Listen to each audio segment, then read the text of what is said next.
আমার সামনে যিনারা বসে আছেন, আমি আমার অন্তরের অন্তঃস্থল থেকে আপনাদের সবাইকে শুভেচ্ছা জ্ঞাপন করছি।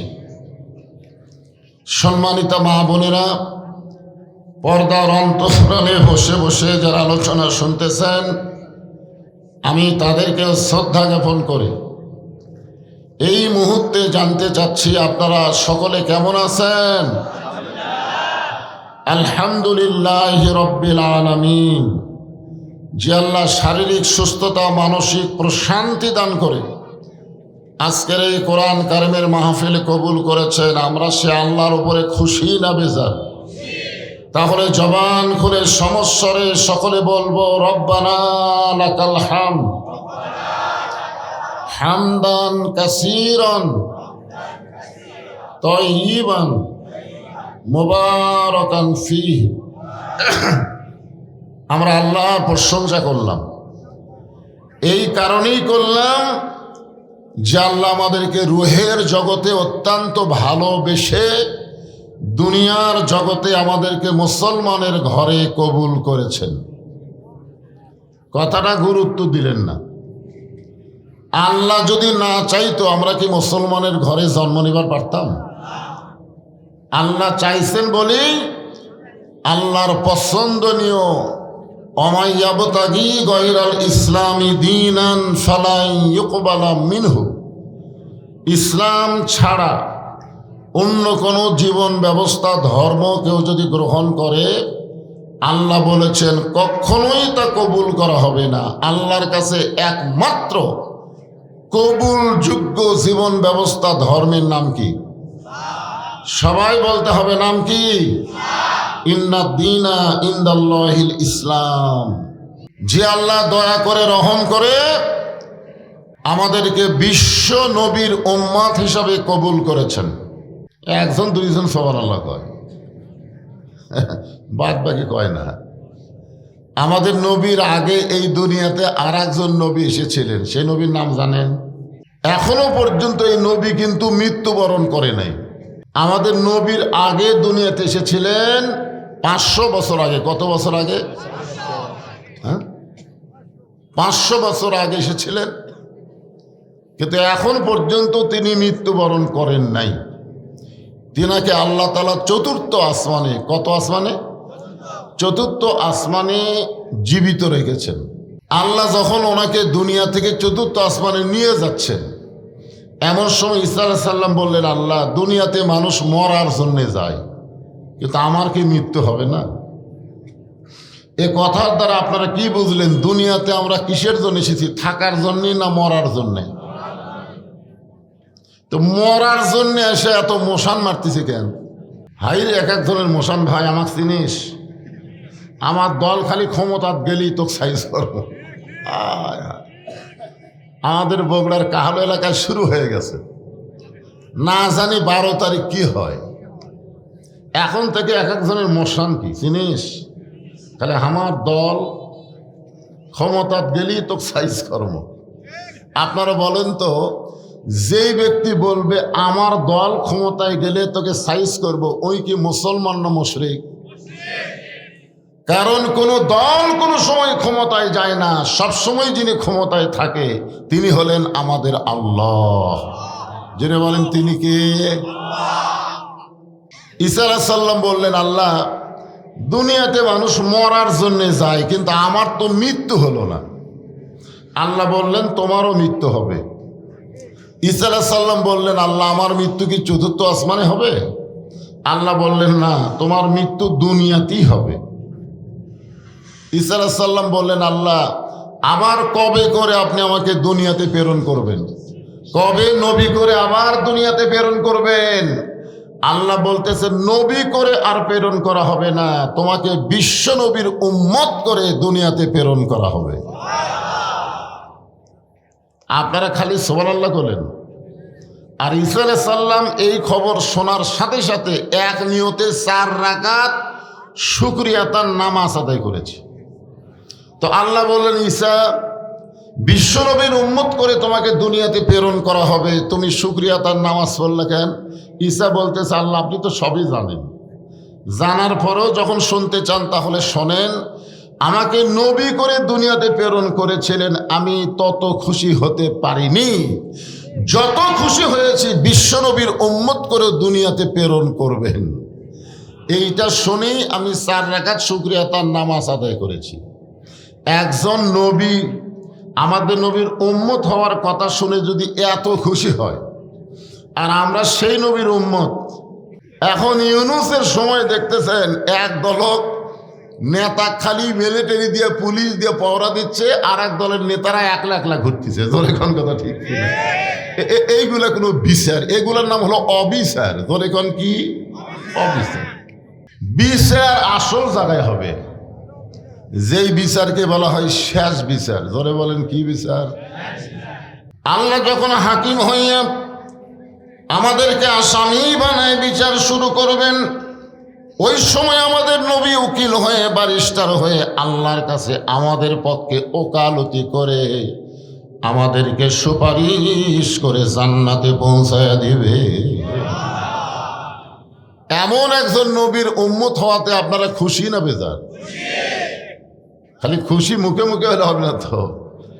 আল্লাহ বলেছেন, কুল, হে রাসূল আপনি বলেন, ইন কুনতুম তুহিব্বুন আল্লাহ ফাত্তাবিউনি ইউহিব্বুকুমুল্লাহ।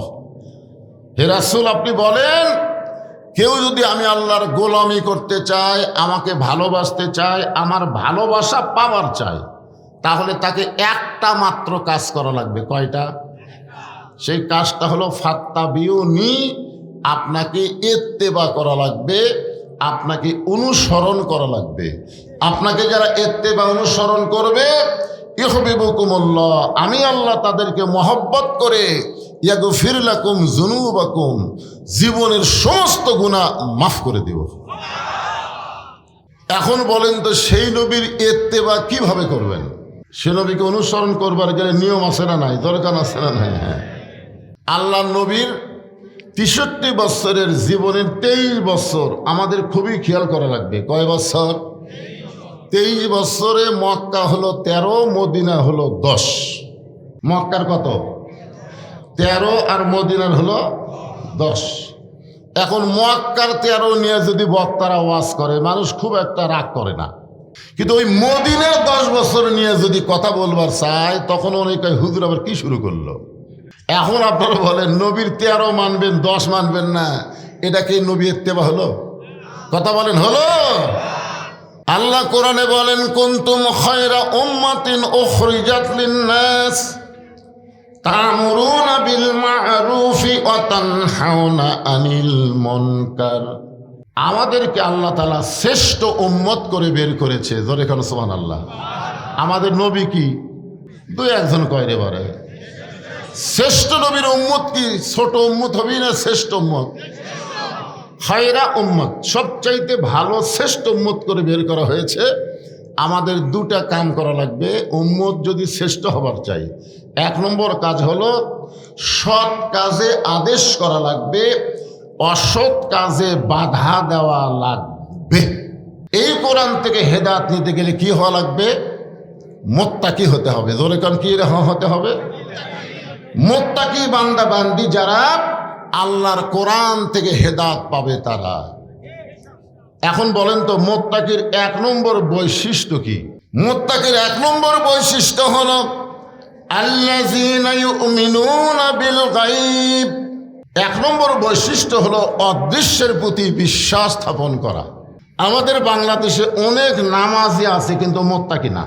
আসরের নামাজ পড়ে জমির ধান দেখবার গেছে। কি দেখবার গেছে? ধান দেখবার যায়, দেখে ওপর জমির পানি চলমল করতেছে, নিচে আর জমির পানি নেই। ওপর জমির পানি কি চলমল করতেছে, নিচে আর জমির পানি নেই। ওই তখন চারিদিকে তাকাছে, এভাবে চারিদিকে তাকায় দেখে কেউ নাই। ওই আস্তে করে বসে বিসমিল্লাহ কয়া জমির আল কাটছে। জোরে কান কি কয়া? একের বিসমিল্লাহ কয়া জমির আল কাটে ওই পানি দিয়ে হাত ধোছে। ওই পানি দিয়েই হাত ধুইয়া, বুঝলেন, আবার চারিদিকে দাঁড়ায় তাকায় বলতেছে আলহামদুলিল্লাহ, কেউ দেখেনি। দেখছেন, সুদের টাকার গোস্ত, ঘুষের টাকার মাছ। বিসমিল্লাহ কয়া শুরু করে দোয়া দরুদ সবই পড়ছে, আবার খাওয়া হয় আলহামদুলিল্লাহ। আপনারা বলেন তো, ওই নামাজের ভিতরে যদি তাকওয়া থাকতো, ঈমান থাকতো, ওই লোকটা কেউ না দেখলো কে দেখতেছে? আরো জোরে, জোরসে বলেন। একটু মনোযোগ দিয়ে শুনবেন। মুত্তাকির এক নম্বর বৈশিষ্ট্য হলো আল্লাযীনা ইউমিনুনা বিল গায়ব, অদৃশ্যের প্রতি বিশ্বাস স্থাপন করা লাগবে। প্রত্যেকটা যুবক যদি বিশ্বাস করে তার দুই কাঁধে দুইটা ফেরেশতা আছে, যতই রাত হোক না কেন জানলা দরজা বন্ধ করে কম্বলের মধ্যে অশ্লীল ভিডিও দেখতে পারবে না। কারণ দেখবার গেলেই তার বিশ্বাস হবে আমার দুই কাঁধে দুইটা ফেরেশতা আছে। জোরে কোন কথা ঠিক কি না? আপনার বলেন তো ফেরেশতা কি করার জন্যে, কি লিখবি রে? তাহলে আয়াতটা শোনেন, কিরামান কাতিবিনা ইয়ালামুনা মা তাফআলুন। তোমার দুই কাঁধে দুই মুহুরি লেখিতেছেন ডায়েরি, দলিল দেখে রায় দিবে, টাকা পয়সার নাই কারবার। কেরে যুবক, বিশ্বাস হয়? সবার হাতে একটা করে মোবাইল আছে। এরা যে রাত গভীর হলে কি করে, হায় হায়। আপনারা ওরা মনে করে যে আমরা যখন অকাম বদকাম করি তখন মনে ফেরেশতা ঘুম পাড়ে, ঘুম পাড়ে। আল্লাহ কোরআনের অন্য জায়গায় মুত্তাকির ব্যাখ্যা করতে গিয়ে বলতেছেন, ইয়া আইয়ুহাল্লাযীনা আমানুত্তাকুল্লাহা হাক্কা তুকাতিহি ওয়া লা তামুতুন্না ইল্লা ওয়া আনতুম মুসলিমুন।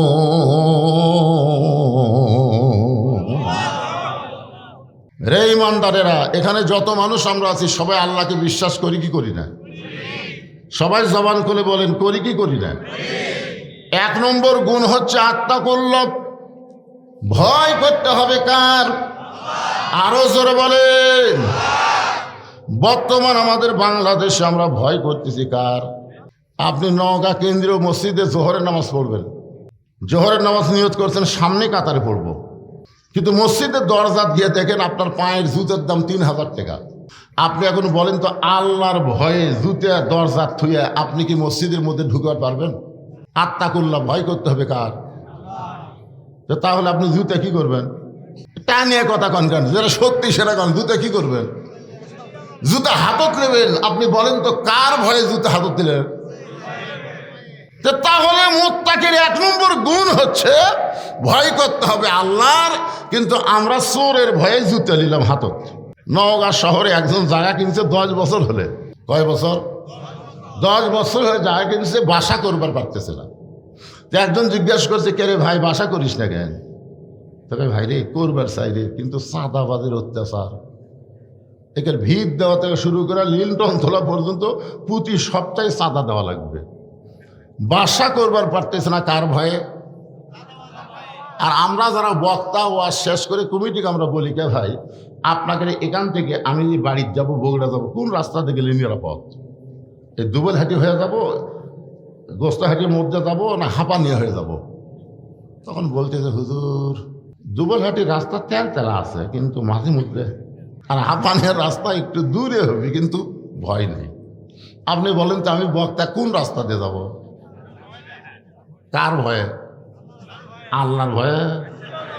তাহলে বক্তারা রাতের বেলা ভয় করতেছে ডাকাতের, মুসল্লি ভয় করতেছে জুতে চোরের, আর জায়গা কিনা বাসা করতে পারতেছে না সাদাবাজের ভয়। তাহলে এত ভয় যাদের কলিজার মধ্যে থাকে তারা মুত্তাকি কেমনে হয়? এখন মুত্তাকি যদি হবার চাই তাহলে মানুষের তৈরি আইনকে দাফন করা লাগবে, মানুষের তৈরি সংবিধানকে মাটির তলে পুঁতে রাখতে হবে। যে কোরআনের ওয়াজ শুনতেছেন এই কোরআনকেই আমাদের গ্রহণ করা লাগবে। এই কোরআন যখন বাংলার জমিনে চলবে, এখন তো আপনারা শুধু শুনতেছেন, এই কোরআন যখন বাংলার জমিনে চলবে তখন একজন নেতার সাইজ কেমন হবে? নেতা সোজা হয়ে যাবে। আমি একটা নেতার গল্প করি। বাংলাদেশের মতন 96টা দেশের খলিফা হচ্ছেন হজরত উমর। বাংলাদেশের মতন কয়টা? 96টা একত্র করলে যত বড় হবে তত বড় এরিয়ার খলিফা হচ্ছেন হজরত উমর। জুমার দিনে খুতবা দিচ্ছেন, মাঝখান থেকে একজন সাহাবী দাঁড়িয়ে বলতেছে, আমির আল মুমিনিন আপনার খুতবা আমরা শুনবো না। আপনার বলেন তো আইন চলতেছে কার? উমরের। উমরের যদি আইন চলতো, যে বেটা বলছে ও আর শুনবো না, খুতবা শুনবো না, ওর অবস্থা কি হতো? আজকে যদি কোনো মন্ত্রী সাহেব ভাষণ দিবার যায় আর কোনো একজন ভ্যানওয়ালা বলতে, মন্ত্রী সাহেব আপনার বক্তব্য শুনবো না, এই কথা বলা মাত্রই মন্ত্রী চাইছে পিটাই মেরে ফেলে দিবি। জোরে করে কথা ঠিক কিনা? আর বাংলাদেশের মতন ৯৬টা দেশের খলিফা হযরত ওমর খুতবা দেওয়া শুরু করেছেন জুমার নামাজের দিনে। এমন সময় মাঝখান থেকে বলতেছি, আমিরুল মুমিনিন আপনার খুতবা আমরা শুনবো না। ওমর ফারুক চোখের পানি বের করে বললেন, আমার অপরাধ কি? বলে, আপনার অপরাধ হলো আমাদেরকে খাটো পাঞ্জাবি দিয়ে আপনি লম্বা জুব্বা করে খুতবা দিচ্ছেন, আমাদেরকে খাটো দিবেন, আপনি লম্বা কোথায় পাইলেন? এটা যতক্ষণ না বলবেন ততক্ষণ আপনার খুতবা আমরা শুনব। হযরত ওমরের চোখ দিয়ে দর দর করে পানি পড়তেছে। এমন সময় ৩০ পারা কোরআনের হাফেজ, ৬ লক্ষ হাদিসের হাফেজ আব্দুল্লাহ ইবনে ওমর, ওমর ফারুকের সন্তান, বাবার পাশে উকিল হয়ে দাঁড়িয়ে গেছে। সুবহানাল্লাহ কন্যা কেন? যোগ্যতা হলো কয় পারা? ৩০ পারা কোরআনের হাফেজ, ৬ লক্ষ হাদিসের হাফেজ, এত বড় অর্ধ জাহানের খলিফার সন্তান কোরআনের হাফেজ। আর আমাকে এমপির বেটা কিসের হাফেজ? আজকে যদি এমপির ছেলেরা কোরআনের হাফেজ হইতো তাহলে সংসদে সমস্ত শিক্ষার আগে কোরআনী শিক্ষার গুরুত্ব দিত। জোরে কর কথা ঠিক কিনা? যে গুরুত্ব আল্লাহ নবী দিয়েছেন, খায়রুকুম মান তাআল্লামাল কোরআন ওয়া আল্লামাহ, ওই ব্যক্তির চাইতে উত্তম সম্মানী কোনো ব্যক্তি নাই যে ব্যক্তি কোরআন শিখেছে এবং অপরকে কোরআনের শিক্ষা দেয়। সুবহানাল্লাহ কন্যা কেন? আমি একটা হাদিস করলাম, বলে আকাশেতে লক্ষ তারা, একটা চাঁদের আলো ১০০০ কোটি মানুষের চাইতে একজন ওসমান হাদি ভালো। এগুলো হইচই মার্কা যুবকের দরকার নাই তো, ওরা বাইরে আছে, বাইরে থাক। ইসলামের কথা হলো ভিতরে আসো। উদখুলু ফিস-সিলমি কাফা। মুরগির ডিমের বাচ্চা লিবার গেলে মুরগির বুকের তলে থাকা লাগে পাগলা। ১২টা ডিম দিছে, 10টার বাচ্চা হচ্ছে, 2টার হয়নি। কে রে? এই 2টার দোষ কি? বলে এরা সবসময় খালি সাইড মারছে, আর এই 10টা খালি বুকের তলে আসছিল। মুসলমানের বাচ্চারা কাজা ডিম না হয়ে, পচা ডিম না হয়ে ইমানদার হলে সামিয়ানার তলে বসো, বাহিরে হইচই করো না। জোরে কোন কথা ঠিক কিনা? কথা বলে বাইরে চিল্লাস কেন? বাহিরে লোকের কোনো দাম আছে? ইসলামেও নাই, আজকের এখানেও নাই। একটু মনোযোগ দিয়ে শুনবেন।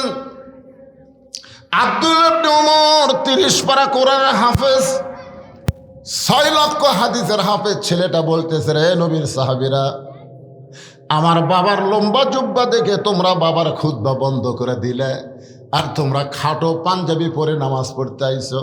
আমার দিকে তাকায় দেখো, তোমাদের খাটো পাঞ্জাবি হলেও তো নতুন পোশাক পরেছ, কিন্তু আমার পরনে নতুন কোনো কাপড় নাই।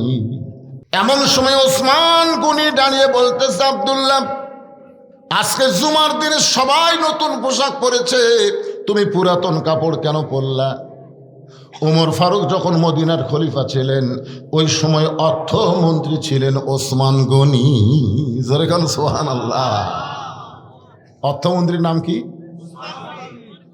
হ্যাঁ, আপনারা বলেন তো, অর্থমন্ত্রীর সাথে ওসমান গনি ঠিক আছে? ঠিক নাই? বুঝবার পারেনি। বাংলাদেশের শিক্ষামন্ত্রী, বাংলাদেশের অর্থমন্ত্রী, এরকম মন্ত্রী আছে না নাই? জোরে কেন আছে না নাই? ওসমান গনিকে যে ওমর ফারুক অর্থমন্ত্রী বানাছে এমনি এমনি? আল্লাহ রাসূল একদিন ওসমান গনিকে ডাক দেন, ওসমান, আল্লাহ তোমাকে কত সম্পদ দিছে, তুমি কি তার হিসাব জানো? ওসমান গনি বলতেছি, ইয়া রাসূলুল্লাহ, আল্লাহ আমাকে যত সম্পদ দিছে, এই সম্পদ যে গুদামের মধ্যে আমি রাখি, ওই গুদামে তালা দিয়ে ওই গুদামের তালার চাবি টানতে একটা উট হিমশিম খায়। সুবহানাল্লাহ কয় না? মানে আল্লাহ যত সম্পদ দিছে ওসমানকে, সেই সম্পদ গুদামের মধ্যে রাখে। ধরে কার মধ্যে? ওই গুদামে তালা দিয়ে ওই তালার চাবিকে আপনার কি কোন চাবি কন না ছোড়ানি কন, এই চাবি টানতে একটা উট হিমশিম খায়। আল্লাহ রাসূল বলে, ওসমান, যে আল্লাহ তোমাকে এত সম্পদ দান করেছে, সে আল্লাহ যদি সম্পদগুলা ফেরত চায়, তুমি কি ফেরত দিবে? বলা মাত্রই ওসমান গনি মারছে দৌড়। সাহাবেরা বললেন, এ রাসূলুল্লাহ, ওসমান গনি যেভাবে দৌড় মারলো আমরা তো বুঝতে পারলাম না। আল্লাহ রাসূল বললেন, একটু ধৈর্য ধরো। কিছুক্ষণ পরে সাহাবেরা তাকায় দেখে ওসমান গনি ওই চাবি বহনকারী উটটার রশি ধরে টেনে টেনে নবীর কাছে বলতেছে, ইয়া রাসূলুল্লাহ, শুধু গুদাম না, গুদামের মাল না, তালা না, চাবি নয়, এই চাবি বহনকারী উটটাও পর্যন্ত আল্লাহ দিয়া দিলাম। আল্লাহ রাসূল বলে, ওসমান, সবই যদি আল্লাহ দাও তোমার জন্য রাখলা কি? ওসমান গনি বলে, একজন মুমিন মুসলমানের জন্য আল্লাহ রাসূল ছাড়া আর কিছু দরকার নেই। এমন মানুষকে যদি অর্থমন্ত্রী বানায় তো মাল পাচার করবি। ওসমান গনি বলে, আব্দুল্লাহ, আজকে জুমার দিনে সবাই নতুন পোশাক পরেছে আর তুমি পুরাতন কাপড় কেন পরলে? আব্দুল্লাহ বলতেছে, আমি যদি আজকে নতুন পোশাক পরতাম তাহলে আমার বাবার জুব্বা লম্বা হতো না। আব্দুল্লাহ বলতেছে, যেদিন থেকে আমার বাবা মদিনার খলিফার দায়িত্ব পাইছে সেদিন থেকে আমার বাবার চাইতে নরম মানুষ এই দুনিয়াতে আর কেউ নাই। সুবহানাল্লাহ বলনা কেন? আব্দুল্লাহ বলতেছে, আমার বাবা যখন সাহাবী ছিল তখন আল্লাহ নবী বলেছেন, ওমর যে রাস্তা দিয়ে যায় ওই রাস্তা দিয়ে শয়তানও 40 দিন যাইতে ভয় পায়। কিন্তু যেদিন থেকে খলিফা হয়েছে, খেলাফতের দায়িত্ব পাইছে, সেদিন থেকে আমার বাবার চাইতে নরম মানুষ কেউ নেই। ইসলাম কোরআন দিয়ে যখন রাষ্ট্র চলবে তখন দায়িত্ব পাওয়ার আগে গরম থাকবে, আর দায়িত্ব পাওয়ার পরে কথা কয় না। আর মানুষের তৈরি আইন দিয়ে যখন রাষ্ট্র চলবে তখন দায়িত্ব পাওয়ার আগে নরম হবে, আর দায়িত্ব পাওয়ার আগে মশান বাড়ি, পরে মশান বাড়ি। দেখেন তো এখন যারা ভোটার ডান আছে এরকে চরিত্র দেখছেন? আয় হায়, গাড়ির থেকে নামে ফকিরুক সালাম দেয়। নেতা গাড়ির থেকে নামে ফকিরুক সালাম দিচ্ছে, সালাম, চাচা কেমন আছেন? চাচা খালি মাথা ঘুরে। নেতা বলে, কি দেখেন? বলে, কাক সালাম দিলেন? আপনাকে দিলেন। খান ভিক্ষা করে খাই, ভোটের আগে। আমার মতো নরম কেউ নেই। ওরে বাবা, যেই ভোট পেয়ে নেতা হবে, আর নেতাকে নওগাঁ খুঁজে পাবেন না। নেতা ঢাকায় থাকবে, মাঝে মধ্যে নওগাঁ বেড়াবার আসবে। কোনো ভোটার যদি নেতার কাছে যায়, চামচার অত্যাচারে নেতার কাছে যাওয়ার পারবি না। জোরে কোন কথা ঠিক কিনা? আব্দুল্লাহ বলতেছে, আমার বাবা যেদিন থেকে মদিনার দায়িত্ব পাইছে সেদিন থেকে এত নরম। কোনদিন রাতের বেলা আমার বাবা ঘুমায় না। ও আব্দুল্লাহ ইবনে উমর বলতেছে, আমার বাবা রাতের বেলা কি করে না? ঘুমায় না। গভীর রাত্রে আমার বাবা চোরের মতন একা একা মানুষের দুঃখ কষ্ট দেখে বেড়ায়। চোরের মতন। জোরে বলেন, কার মতন? কোনো র্যাব লাগবে না, পুলিশ লাগবে না, আর্মি লাগবে না। বাংলাদেশের মতন 96টা দেশের একজন রাষ্ট্রনায়ক খলিফা একা একা ঘুরে বেড়ায়। একদিন রাত্রেবেলা ঘুরতে গিয়ে দেখতে পায় একটা পুরুষ মানুষ তাঁবু টাঙ্গাইয়া তাঁবুর বাইরে খালি উত্তর দক্ষিণ করতেছে। একবার উত্তরে যায়, একবার দক্ষিণে যায়। ওমর ফারুক চিন্তায় পড়ে গেলেন যে একটা পুরুষ মানুষ এরকম অস্থির হলে তো চলবে না। হযরত ওমর পুরুষটাকে স্থির করার জন্যে পৃথিবীর সর্বশ্রেষ্ঠ দোয়া, যেই দোয়ার উপর কোনো দোয়া নাই, আপনারা বলেন তো সেই দোয়ার নাম কি? আপনারা যখন কবরে দোয়া করবার যান, আপনারা বলেন তো প্রথম কি কন? না রে, কবর জিয়ারত করবার যান না, আপনার বাপের কবরে যাচ্ছেন, যাই প্রথম কি যাই সূরা ইখলাস পড়েন না, আগে সালাম দেন। এটাই হচ্ছে সবচাইতে বড় দোয়া। আসসালামু আলাইকুম ইয়া আহলাল কুবুর। ওমর ফারুক লোকটাকে স্থির করার জন্য কাছে গিয়া সালাম দিলেন, আসসালামু আলাইকুম ইয়া আব্দুল্লাহ। লোকটা সালামের উত্তর দেয় না। ওমর ফারুক আবার সালাম দিলেন, আসসালামু আলাইকুম ইয়া আখি। লোকটা সালামের উত্তর দেয় না।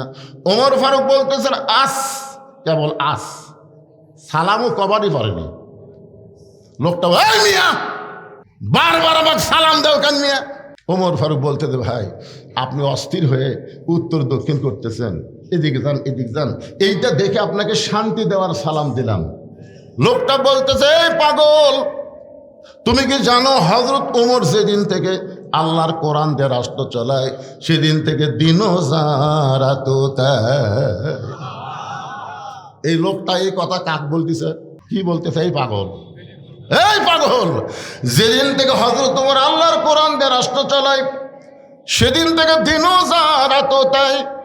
আমার গর্ভবতী বউকে নিয়ে অমুক এলাকা থেকে আমি অমুক এলাকায় যাচ্ছিলাম, কিন্তু রাস্তার এই জায়গায় এসে আমার বইয়ের প্রসব বেদনা এত বাইরে গেছে, এত বেশি হয়ে গেছে, আমি এখন তাঁবু টাঙ্গায়া এই তাঁবুর মধ্যে বউকে রাইকা আমি বিপদের মতন পাগল হয়ে ঘুরতেছি, আর তুমি খালি আমারে সালাম দাও।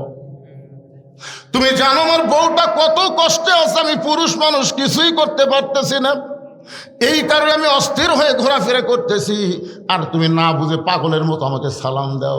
ওমর ফারুক লোকটাকে এক টানে বুকের মধ্যে নিয়ে কপালে একটা চুমা দিয়ে বলে, ভাইজান আপনি কোনো চিন্তা করেন না, আমার বাড়িতে ভালো ধাত্রী আছে। সুবহানাল্লাহ, জোরে গান। একটা মেম্বার হলে, বর্তমান বাংলাদেশে একটা মেম্বার হলে ওর চাপাত লাগতে পারত। আর অর্ধ জাহানের খলিফা হযরত ওমর লোকটাকে এক টানে বুকের মধ্যে নিয়ে কপালে একটা চুমা দিয়ে বলতে, ভাইজান আমার বাড়িতে ভালো একটা ধাত্রীর খবর আছে, তুমি একটু ধৈর্য ধরো। এই কথা বলে হযরত ওমর এক দৌড়ে গিয়ে দরজায় ডাকতেছে আব্দুল্লাহর মা। যে আব্দুল্লাহর মা কইছে, সঙ্গে সঙ্গে ওমর ফারুকের বউ দরজা খুলে দেয়। ওমর ফারুক চমকে গিয়ে বলে, বিবি রে, আমি না হয় দায়িত্ব পায় পাগল হয়ে সারা চোরের মতন ঘোরাঘুরি করি, কিন্তু তোমাকে একটা ডাক দেওয়ার সঙ্গে সঙ্গেই তুমি দরজা খুলে দিলে, কারণ কি? বউ মুসকি মুসকি হাসি আর বলে, স্বামী গো, আপনি যেদিন থেকে মানুষের দুঃখ কষ্ট দেখার জন্য রাতের বেলা ঘুরতেছেন, আমি সেদিন থেকে বিছনায় ঘুমাই না, আমি সারা রাত দরজায় দাঁড়িয়ে দাঁড়িয়ে আল্লাহর কাছে আপনার নিরাপত্তার জন্য দোয়া করি। ওমর ফারুক একটানে বউকে নিয়ে কপালে একটা চুমা দিয়ে বললেন, বিবি রে, তোমাদের মতন বউ যাদের ঘরে থাকবে সেই মানুষ কোনোদিন খারাপ নেতা হতে পারবে? কথা কন না, কেন পারবে? তাহলে নেতা ভালো হবার গেলে বউ ভালো হওয়া লাগবে। ওমর ফারুক বললেন, আব্দুল্লাহর মা, জান্নাতে যদি যাবার চাও, তুমি কি জান্নাতে যাবার চাও? আব্দুল্লাহর মা বলতে, সবসময় দোয়া করি, আল্লাহুম্মা ইন্না নাসআলুকাল জান্নাতা ওয়া নাউযু বিকা মিনান নার। আপনারা দোয়া পড়বেন না? রমজান মাসে পড়বেন না? ওমর ফারুক বইয়ের হাত ধরে ঝাঁকিতে বললেন, দোয়া করলে হবে না, সবসময় দোয়া জান্নাতের জন্য দোয়া করলে হবে না, দাওয়া লাগবে, দাওয়া। বউ বলতেছে, দোয়া করলে হবে না, দাওয়া লাগবে, তার মানে? ওমর ফারুক বলতে, কেড়ে পাগলি, এই দুই হাত খালি দোয়া করার জন্যই, এই দুই হাত দিয়ে আর কিছু কাজ করা যাবে না? অনেক বছর আগে ড্রাইভার আমাকে গেটে নামাতে বলতেছে, হুজুর আপনি এখন বাসার যান, গাড়ি আমি গ্যারেজ করি। আমি গেট যেই খুলছি, 4-5টা কুত্তা আমাকে ধরছে। সেদিন আমার গায়ে কালো পাঞ্জাবি ছিল, কুত্তে খাম খাম করে আমাকে ধরলো। আমি আয়াতুল কুরসি পড়ি, কুত্তা লড়ে না। আমি দোয়ায় কুনুত পড়ি, কুত্তা সরে না। আমি দোয়া ইউনুস পড়ি, কুত্তা মনে হয় কামড় মারবে। আমি শেষে দেখলাম শেষ অস্ত্র হচ্ছে ইন্নাহুম ইয়াকিদুনা কাইদাও ওয়া আকিদু কাইদা। আয়াতটা যখন পড়ছি, ভাই, এক কুত্তা এসে মারলো কামড়। ভালো ভাগ্যে আমার জুব্বা লেল পাইছিল, পিছলে কামড়টা আমার গাওত লাগলে জুব্বাত লাগিয়েছে। আমি কইলাম, কেন এত দোয়া দরুদ, তাও কুত্তা কামড় দেয়? তখন আমার ইমান হাত বলতেছে, হুজুর তোমার মুখত খালি দোয়া আছে, হাতত লাঠি নাই। খালি লাঠি থাকলে এত দোয়া লাগে? এক কুত্তের পাশাত বাড়ি মারলে বাকি 3টে এমনি দৌড় মারবে। জোরে কোন কথা ঠিক না? বাংলাদেশের মানুষ খালি দোয়া দিয়ে বাংলাদেশকে ভালো করতে পারবেন না। এ দেশকে সাইজ করতে গেলে দোয়ার সঙ্গে লাঠিও লাগবে। জোরে কোন কথা ঠিক না? এই দুই হাত খালি দোয়ার শুনি নাকি? ওমর ফারুক বললেন, বিবি, শুধু দোয়া দিয়ে জান্নাতে যাওয়া যাবে না। বউ বলে, তাহলে কি করা লাগবে? বলে, এই অস্ত্রগুলো লাও।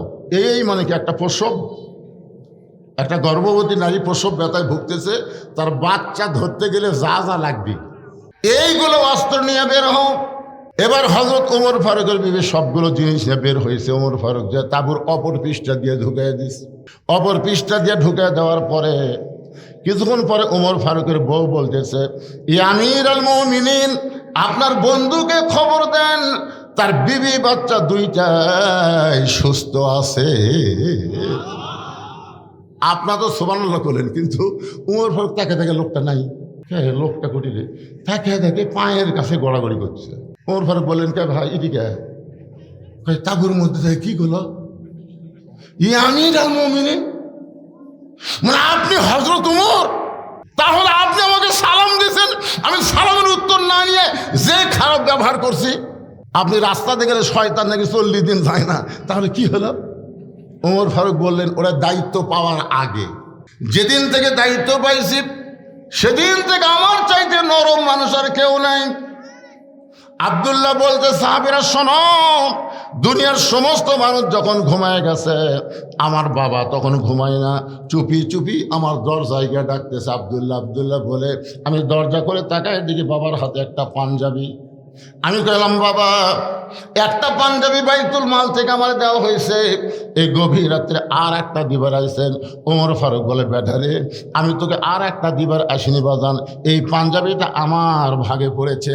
এখন তুই বল, এই ছোট পাঞ্জাবি পরে আগামীকাল আমি খুতবা দিলে কেমন লাগবে? কারণ মুসল্লির পাঞ্জাবি ছোট হলেও সমস্যা নাই, কিন্তু ইমামের দিকে সবাই তাকায়। আল্লাহ রাসূল কিন্তু কলেমার দাওয়াত দিয়ে আগে বেলালের কাছে যায়নি, আগে আবু জেহেলের কাছে গেছে। আবু জেহেলের মতন মানুষ যদি ভালো হয়, তাহলে সাধারণ মানুষগুলি এমনি ভালো হবে। এইরকম একটা পুঁজিপতি ধনী মানুষ ভালো, যিনি মাদ্রাসার খেয়াল করেন, মাদ্রাসা মহব্বত করেন, কোরআনী শিক্ষার গুরুত্ব দেন, তার মতন একজন আল্লাহওয়ালা ভালো মানুষ এখানে কিছু সময় থাকলে রহমত বরকত আছে না নাই? জোরে কান আছে না নাই? কি বেজার হচ্ছেন? এখানে কিন্তু মারাত্মক একটা গল্প আমি শোনাবো। সেটা হলো, ইমামের দাড়ি মানুষ মুর্দা মাপে, জানেন? আমার কাছে একজন ফতোয়া দিছে, হুজুর, ইমামের দাড়ি যদি এক মুষ্টির নিচে হয় তার পাশে নামাজ হবে? আমি কইলাম, তুমি ইমামের দাড়িতে হাত দিসলে, ইমাম দাড়িতে হাত দিবার দিল, তুমি কিভাবে মাপলে? ইমাম যখন খুতবা দিছে, আমি দূরে বসে মুর্দা আন্দাজ করছি, মানে আমার ইমামের দাড়ি দেখে দাড়ি একটু ছোট দেখা যায়। আমি বললাম, দেখো, ইমামের দাড়ি তুমি এক মুষ্টি ছোট দেখে নামাজ হবে কিনা ফতোয়া চাচ্ছ, তোমার দাড়ির খবর কি? আমার নাই। তাহলে যেই বাংলাদেশে ইমামের দাড়ি এক মুষ্টির নিচে হলে মানুষ তার পাশে নামাজ পড়বার চায় না, তাহলে সমস্ত মুসল্লির চোখ ইমামের দিকে আসে না নাই? তো শুধু ইমামের দিকে আপনার তাকান কেন? যারা ভোট চাবার নেতা হবার চায়, এদের দিকে তাকানোর দরকার আছে না নাই? জোরে কান আছে না নাই? একটা হলো মসজিদের ইমাম, আর একটা হলো সমাজের ইমাম। মসজিদের ইমাম ভালো চান, কিন্তু সমাজের ইমাম কেমন চান? ওমর ফারুক বললেন, বেটারে, এই ছোট পাঞ্জাবি পরে আমি কেমনে খুতবা দেই? তোর জুব্বাটা আমাকে দিয়া দে। আব্দুল্লাহ বলে, আমার কাপড় আমার বাবাকে দিয়া দিলাম। গভীর রাত্রে বাবা তার কাপড় আমার কাপড় একত্র করে লম্বা জুব্বা পরে খুতবা দেয়। এখন বলো, বাবার খুতবা শোনা যায় কি না যায়?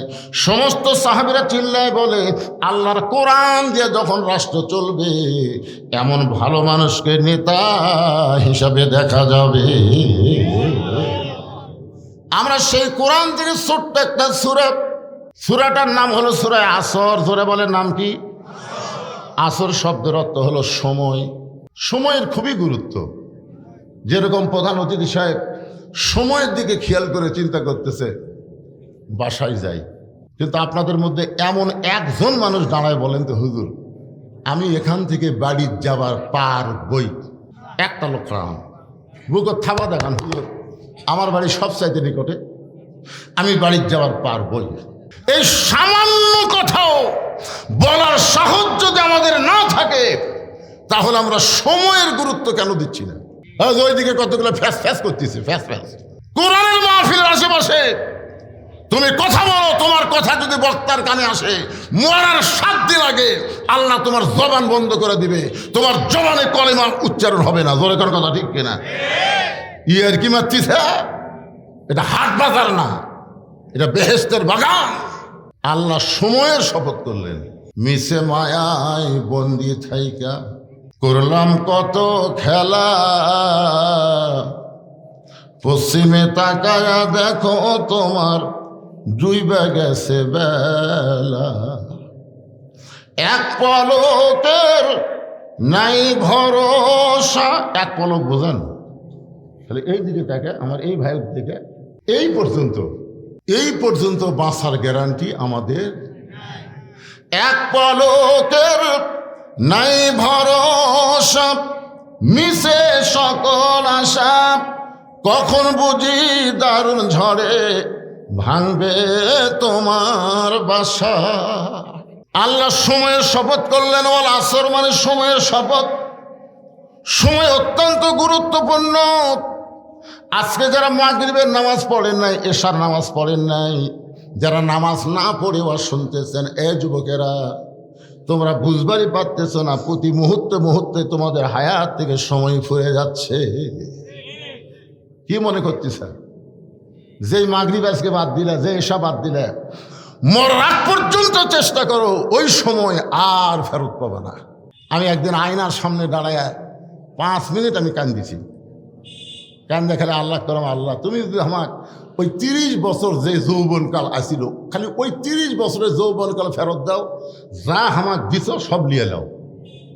আমার এত বাড়িঘর সহায় সম্পত্তির কোনো দরকার নাই, আমার যৌবনের দরকার। বুঝতেছেন যুবক? বুঝতে পারতেছে না তোমার যৌবনের যে কি দাম? তুমি আজকে বুঝতেছ না, যেদিন আমার মতন বয়স হবে সেদিন চোখ দেখালে পানি পড়বে। সময়ের শপথ করে আল্লাহ বললেন, ইন্নাল ইনসানা লাফি খুসর। ইন্না মানে নিশ্চয়, ইনসান মানে মানুষ, লাফি মানে ভিতরে, খুসরুন মানে ক্ষতি। নিশ্চয় মানুষগুলো ক্ষতির ভিতরে। এ কথা কার? আমার দিকে খেয়াল করেন, সময় বেশি বাকি নাই, খুব বেশি সময় নাই তো। একত্রে অর্থ হবে নিশ্চয় মানুষগুলো ক্ষতির ভিতরে। এখন বলেন তো, এই মানুষ তৈরি করছে কে? সবাই আমার সঙ্গে বলেন, আদর করে মানুষ আল্লাহ বানায়া কেমনে দিবেন ক্ষতির মধ্যে ফেলিয়া। আল্লাহ বললেন তোমরা ক্ষতির মধ্যে পড়বে না, ইল্লাল্লাযীনা আমানু ওয়া আমিলুস সালিহাত ওয়া তাওয়াসাউ বিল হক ওয়া তাওয়াসাউ বিস সবর। এখানে 4টা বিষয় বলা হয়েছে, সংক্ষিপ্তভাবে আমি বলতেছি। 1 নম্বর হলো ঈমান। যদি কোন 1 নম্বর কি? ঈমান যদি না থাকে, আপনি যতই ভালো কাজ করেন আল্লাহর দরবারে কবুল হবে না। আপনার বলেন তো, নবীর চাচা আবু তালেব কেমন মানুষ ছিল? সবাই এক বাক্যে বলেন, কেমন ছিল? কেমন ভালো? আল্লাহ রাসূল বলেছেন, আমি মায়ের পেটে থাকা অবস্থায় এতিম ছিলাম, কিন্তু দুনিয়াতে আসার পরে এতিম ছিলাম না। সাহাবীরা বললেন, হুজুর মায়ের পেটে এতিম হলেন, দুনিয়াতে এসে এতিম ছিলেন না কেমনে? রাসূল বললেন, ভাগ্য করে এমন একটা চাচা আবু তালেব পাইছিলাম, যিনি আমাকে এমনভাবে লালন পালন করলো, আমার যে বাবা নাই এটা কোনোদিন আমি বুঝতে পারি নাই। বাবার দরদ দিয়ে যিনি নবীকে লালন পালন করলো, ঈমান না থাকার কারণে ওই আবু তালেবকে আল্লাহ জাহান্নাম দিবে। তাহলে 1 নম্বরের নাম কি? সবাই বলে 1 নম্বরের নাম কি? আল্লাহ রাসূল বলেছেন, তুমি যত বড় পাপী হও না কেন, শুধুমাত্র ঈমান নিয়ে যদি কবরে আসতে পারো, শুধু ঈমান নিয়ে যদি কবরে আসতে পারো, আমি রাসূল ওয়াদা দিয়া দিলাম, তোমাকে বাহিরে রেখে আমি নবী জান্নাতে যাব না। এখন আপনারা খালি খেয়াল করেন, এই ওটা ভাষা, ওটা ভাষা না না, ঈমানের ওয়াজ শুনবেন না? ঈমান নামাজ ভঙ্গের কারণ আছে না নাই? রোজা ভঙ্গের কারণ আছে না নাই? আমি দেখছি গত বছর এক লোক অজু করতে যায়, বলছেন অজু করতে যায়, পানি এখন গলার মধ্যে গেছে কিনা আল্লাহ ভালো জানে, উনি খালি ওয়াক ওয়াক ওয়াক ওয়াক করতেছে। আমি বললাম, কেন ভাই কি হচ্ছে? হুজুর এই কুলি করবার যার মনে হচ্ছে সামান্য পানি নিচের দিকে গেছে। আমি বললাম, এটা কে দেখছে? হচ্ছে কেউ দেখেনি হুজুর। তুই যে ওয়াক ওয়াক করতেছিস কার ভয়ে? চিন্তা করে দেখেন ভাইজান, গলার মধ্যে সামান্য পানি গেছে, এক আল্লাহ ছাড়া কেউ জানে না, অথচ এই লোকটার ঈমান থাকার কারণে খালি ওয়াক ওয়াক করতেছে। আপনার বলেন তো, ফেরেশতারা কি বলতেছে? আল্লাহ আল্লাহ, তোমার এই বান্দা তোমার কোনোদিন দেখছে? কয় না। তো সামান্য পানি গলার মধ্যে গেছে কিনা সন্দেহ ওয়াক ওয়াক করতেছে, কয় এরাই তো জান্নাতি রে পাগল, এরাই তো জান্নাতি। নামাজ পড়তে পড়তে যে আঙ্গুল তোলেন না, আঙ্গুল তোলেন না ভাইজান, আত্তাহিয়াতু পড়তে পড়তে আশহাদু আল্লা ইলাহা ইল্লাল্লাহ তোলেন না? এই আঙ্গুল কি জন্য তোলেন?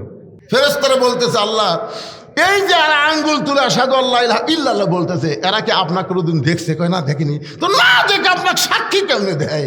আল্লাহ বলতেছে এইভাবে যারা আঙ্গুল তুলে আমাকে সাক্ষী দিল, এরাই বিনা হিসাবে জান্নাতি হয়ে গেল।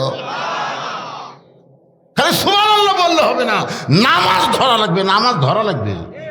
এই জন্য 1 নম্বর ঈমান, 2 নম্বর হলো আমিলুস সলিহা, নেক আমল করা লাগবে। নেক আমলের মধ্যে 1 নম্বর নেক আমলের নাম হলো নামাজ। যে নামাজ না পড়লে ঈমান থাকবে না। রাসূল বলেছেন লা সলাত আলা ঈমানা, যার নামাজ নাই তার ঈমান নাই। লা সলাত আলা দীনা, যার নামাজ নাই তার কোনো ধর্মই নাই। বাইনাল আবদি ওয়াল কুফরি তারকুস সালাত, বান্দার কাফেরের মধ্যে পৃথক করার জিনিসটার নামই হলো নামাজ। এখন আপনাদের বোঝানোর জন্য বলতেছি, এই পুরুষ মানুষের জন্য 1 নম্বর নেক আমলের নাম হলো। কিন্তু আমার মা বোনেরা যারা পর্দার অন্তরালে বসে শুনতেছে, ওনাদের জন্য 1 নম্বর নেক আমল কিন্তু নামাজ না। নারীদের জন্য 1 নম্বর নেক আমলের নাম হলো পর্দা। জোরে বলেন নাম কি? আচ্ছা, আপনাকে এই শৈলকুপ এলাকায় কোনো মেয়ে মানুষ কি মাথার চুল বেচা খায়? 1 কেজির দাম বলে 10,000। আচ্ছা, আর বাড়ান না রে ভাই রে, যা কছেন তাই, আমি 10,000 ধরে নিলাম। আচ্ছা চিন্তা করেন, যার বউ মাথার চুল বেচা খাচ্ছে, ওই স্বামীর কি হবে? এই মাথার চুল যে বেচা খাচ্ছে, কিছু হবে না? মেয়ে মানুষ মারা গেলে কয় কাপড়? জোরে বলেন কয়টা? 7টা। পুরুষের মতোই 3টা কাপড় মেয়েদের পরার লাগে, পুরুষের মতোই 3 কাপড়। আর 2টা কাপড় মেয়েদের বেশি পরাতে হয়। একটা হলো সিনা বান, আর একটা হলো মাথা বান। একটা হলো সিনা বান, আর একটা হলো মাথা বান।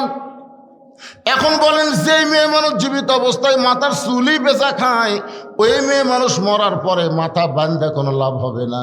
তাই আমার মা বোনদের জন্য পর্দার ওয়াজ শুরু করতে গিয়ে বললাম, মা যারা মাথার চুল বিক্রি করেছেন আজকে তওবা করেন, আর জীবনে কোনোদিন মাথার চুল বিক্রি করবেন না।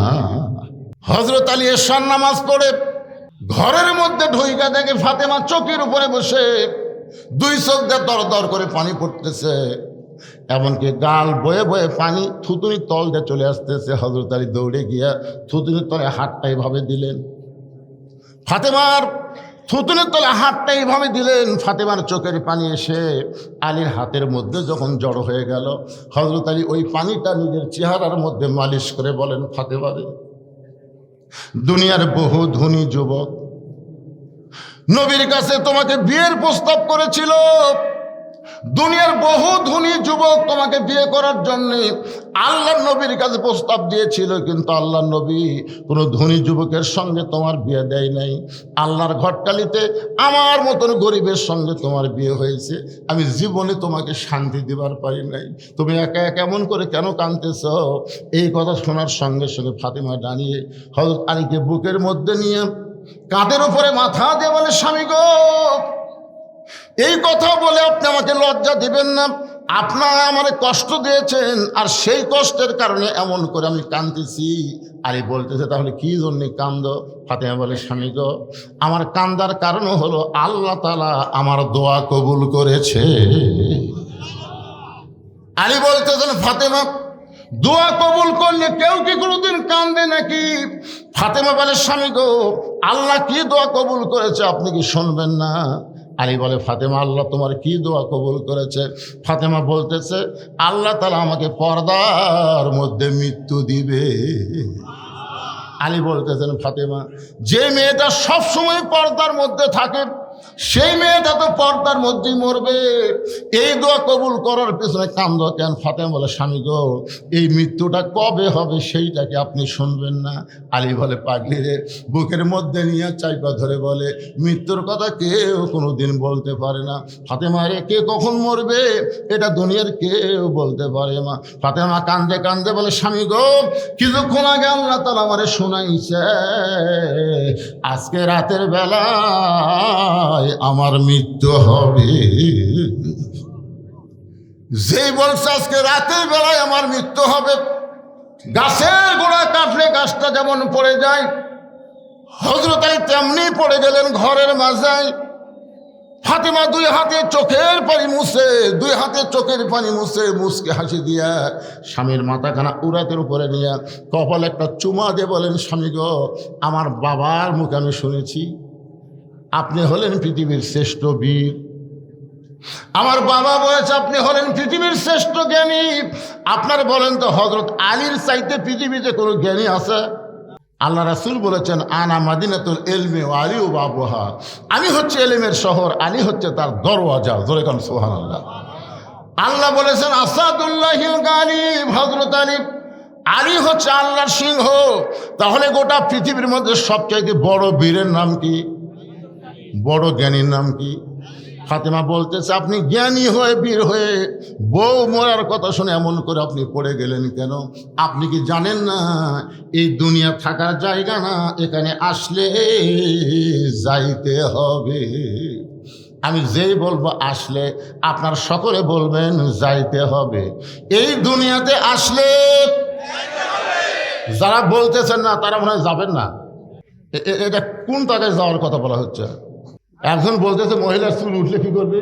মহিলার চুল যদি তোলে 100 হাত মাটি খুঁড়বি। কয় হাত? সারা বছরের চুল এক জায়গায় জড়ো করে 100 হাত মাটি খুঁড়ে মাটির তলে কবর দিবি। চুলগুলো কি করবি? ওই বেচা খাবি। কি যে বিপদ রে। একটু মনোযোগ দিয়ে শোনেন, আমার মায়েদের জন্য বলতেছো আমিলুস সালিহা। পুরুষের 1 নম্বর নেক আমল হলো নামাজ, আর নারীদের জন্য 1 নম্বর নেক আমল হলো পর্দা। ফাতেমা বলতে, স্বামীকে এই দুনিয়াতে আসলে যাইতে হবে। আজকে রাতের বেলা যখন আমি বিদায় নেব, আমার 3টা চাওয়া আপনাকে পুরা করা লাগবে। আলী ছোট বাচ্চার মতন কান্দার বলে, ফাতেমা, দুনিয়াতে গরিব ছিলাম বলে তুমি কিছুই চাইলা না, মৃত্যুর পরে তুমি কি চাইবা ফাতেমা? 1 নম্বর চা হলো রাতের অন্ধকারে আমাকে কবর দেওয়া লাগবে। আমার 2 নম্বর চা হলো আমার কোনো জানাজার ব্যবস্থা করা লাগবে না। আমার 3 নম্বর চা হলো আমার লাশটা খাটনিতে আপনি তুলবেন না। ফাতেমা বলতেছে, আমি মরে যাওয়ার পরে 4 জন পুরুষ মানুষ খাটনি কান্দে নেবে, এমন 4 জন পুরুষ মানুষ আমি দেখতে পাচ্ছি না। যদি আমার বাবা দুনিয়াতে থাকতো, মরা মেয়ের লাশের খাটনি বাবা কান্দে নিবার পারত, কিন্তু 6 মাস আগে আমার বাবা দুনিয়া থেকে বিদায় হয়ে গেছে। ওগো স্বামী, আমার হাসান হুসাইন এত ছোট, এরা মায়ের লাশের খাটনি কান্দে নিবার পারবে না। এই জন্য আপনি শুধু আমার দেহটা কান্দে করে নিয়ে ওই জান্নাতুল বাকির পূর্ব কোণায় সবুজ রঙের একটা বাতি জ্বলবে, ওই বাতি বরাবর আপনি আমাকে দাফন করবেন। আমার মায়েদের জন্য বলতেছি, মা, হযরত আলী ফাতেমাকে দাফন করার পরে তাকায় দেখে সামনে কয়েকটা নতুন পুরাতন কবর দেখা যায়।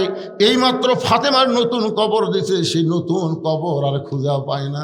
আলী গোটা জান্নাতুল বাকির মধ্যে দৌড়ায় বলে, ফাতেমার কবর, ফাতেমার কবর। কে যেন ডাকতে বলে, আলী রে, ফাতেমা পর্দা নিশি, আমি আল্লাহ জহুরা ডিগ্রি দিয়ে ফাতেমার কবরটাকে কিয়ামত পর্যন্ত পর্দা করে দিয়েছি। আল্লাহ এই কারণে কোরআনে বললেন, অকরনা ফি বুয়ুতিকুন্না ওয়ালা তাবাররাজনা তাবাররুজাল জাহিলিয়াতিল উলা। আল্লাহু আকবার। মায়েরা শোনেন, যে কোরআনের ওয়াজ শুনতেছেন, এই কোরআনে পর্দার কথা এমন ভাবে বলা হয়েছে, মেয়েরা যদি নামাজ কমও পড়ে, রোজা যদি কমও করে, স্বামীর খেদমত যে খুব একটা করা লাগবে তা না। আল্লাহ রাসূল বলেছেন, স্বামী যখন খেদমত চায়, এই আমার কথাটা খেয়াল করবেন, স্বামী যখন খেদমত চায় তখন স্বামীর খেদমত করবে। ওয়াজাতা স্বামীর খেদমত করা লাগবে না, আর হোর এখন না কেন, ওয়াজাতা স্বামীর খেদমত করা লাগবে। অতি ভক্তি হলো চোরের লক্ষণ। কি? কয়েকদিন আগে আমার এলাকায় একটা মেলা হলো, মেলা ইসারে সওয়াব 5টির মেলা। আমার বউ একটা তালিকা নিয়ে এসে, মেলা হচ্ছে রোববারে, নিয়ে যাচ্ছে শুক্রবারে। তালিকার মধ্যে দেখলাম যে কাকে কাকে দাওয়াত দেওয়া লাগবে। বউ আমার কাছে বসে আমাকে গায়ে হাত দেয়, হাত দেয়, আদর করতেছে, আর বলে যে স্লিপ দেখেন। আমি স্লিপ দেখতেছি, লেখা আছে আমার বাপ মাও, আমার ভাই বউ, আমার বোন, আমার বোনের স্বামী, আমার বোনের জামাই, বোনের মেয়ে, এরকম 8-10টা লিখেছে। এর মধ্যে আমার একটাও নেই। তাই বললাম কে গো, খালি তোমার গ্রুপের গুলো লিখলে, আমার গ্রুপটা শীতের দিন এত ল্যাপ তোষক নাই, শীতের দিনে এখন সবাইকে দাওয়াত দেওয়া লাগবে না, এবার কাল আমার গ্রুপক দেন, সামনে বছর আপনার গ্রুপক দিবেন। আমি বললাম ওই জন্যই তো তুমি আমার গাওয়াত হাত দিছে। অতি ভক্তি, যেদিন দেখবেন আপনার বউ আপনাকে অতিরিক্ত ভক্তি করতেছে, বুঝবেন হয় আপনার বাপের বিরুদ্ধে, নয় আপনার মায়ের বিরুদ্ধে কথা বলবে। বিশ্বাস করেন আমার মায়েরা যারা আছেন শোনেন, স্বামীর খেদমত যদি কম করেন তাও চলবে, কিন্তু নারীর হেফাজত, পর্দা, এই পর্দাটা আপনারা এমনভাবে গ্রহণ করবেন, মেয়ে মানুষের কথা যেন কোনো পর পুরুষের কানের মধ্যে না আসে। আপনার পর্দার মধ্যে থাকবেন মা, আল্লাহ ফাতেমার সিগনেচারে আল্লাহ যেন আপনাদেরকে জান্নাত দিয়ে দেয়। এখন সূরা আসরের 3 নম্বর বিষয়, অত্যন্ত গুরুত্বপূর্ণ সাবজেক্ট, ওয়াতাওয়াসাউ বিল হক। হক কথা বলা লাগবে, হক পথে চলতে হবে। পিছন থেকে একজন একটা কথা বলেছে আমার ব্যাপারে, ওখানে বললো, আর একদিন ধরে লিয়ে গেল। আমার বক্তার ওয়াজ করে টাকা নেই, ওটার কলজেট বেঁচে গেছে। আমি যখন বলছি মেয়েরা মাথার চুল বেচা খায়, ওই সময় কথা বলছে, মানে ওর বউ বেচা খায়। আপনারা কি মনে করছেন? তদন্ত না করে কোনো কথা বলা ইসলামে জায়েজ নাই। তদন্ত না করে আল্লামা সাইদি হুজুরকে হাসিনা 13 বছর জেলখানায় বন্দি করে রাখছে। শুধু এই যে অন্যায়ভাবে একটা আলেমকে জেলখানায় বন্দি করে রাখা, হাসপাতাল নিয়ে গিয়ে তাকে হত্যা করার কারণে হাসিনাকে আল্লাহ গোষ্ঠী শুদ্ধা পালাইয়া দিছে। ধরে কোন কথা কর না কেন ভাই? আলেমদের চিনেন না?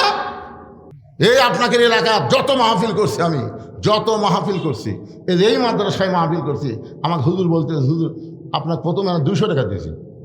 আসলে হুজুর 200 দেয়নি, 2000 দিয়েছে। 17 বছর আমি ওয়াজ করছি, 17 বছর। কে কি দিছে আমি টাকা দেখিনি। কতগুলো চালাক, উপরে দিছে 500, ভিতরে খালি 10 টাকার লোক দিয়ে এই মানে মোটা করে আমার হাতত দিছে। আমি তো মনে করছি অনেক দিছে, পকেটে থুজ। এভাবে কত বছর? একটা হক কথা শোনেন, 17 বছর ওয়াজ করছি। 2007 সালে আমার সাহাবী যখন অ্যাক্সিডেন্ট করে মারা গেল, একই সাথেই ছিলাম, একই গাড়ি, কিন্তু আমার সাহাবী মরে গেল, আমি বেঁচে গেলাম। কিন্তু আমি অঙ্গহানি হলাম, হাসপাতালে ছিলাম। বাড়িতে এসে আবার বলে, এই তুই যদি মরতি তাহলে তোর কি হতো? তুই যে ওয়াজ করে বেড়াস, তখন ইউটিউব ছিল না, ফেসবুক ছিল না, এরকম ঠেঙ্গা ছিল না, যেখানকার ওয়াজ সেখানেই শেষ। তাই বললাম, বাবা তাহলে কি করব? বলে, আল্লাহ রাসূলের জন্য কিছু একটা কর, তুই মরে গেলেও যেন মানুষ তোকে মনে রাখে। তখন 2007 সাল থেকে যা ওয়াজ করে টাকা পাচ্ছি, 2014 সালে যায় 12 শতক জায়গার উপরে প্রথম আমি মসজিদ মাদ্রাসা শুরু করি। সেই জায়গায় এখন 235 শতক হয়ে গেছে।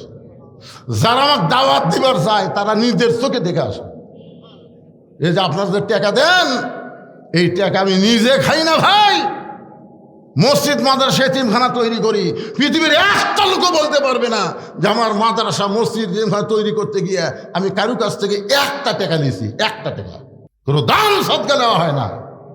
ওয়াজ করে করে যে টাকা নেওয়া হয়, একটা মহিলা মাদ্রাসা এখন 3 তলা, আর একটা ছেলে মাদ্রাসা, এতগুলো ওস্তাদ, বাবুর্চি, শিক্ষক, বাচ্চাদের খাওয়া, এগুলো টাকা তো আপনারা দেন। আগে ফাঁকি মারছেন, এখন টাকা দিচ্ছেন কিসের জন্য? আমার জন্যে।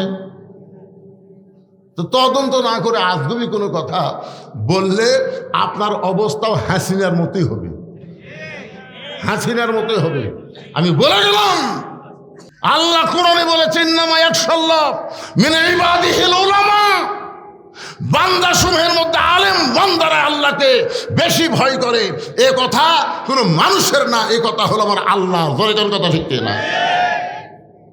তাহলে আল্লামা সাইদি হুজুর মানুষের বাড়ি পুড়া দিছে, মানুষের জমি দখল করছে, নারী নির্যাতন করছে, এগুলো একটাও করে নাই। বিনা দোষে অন্যায়ভাবে তাকে জেলখানায় বন্দি করে রাখছে।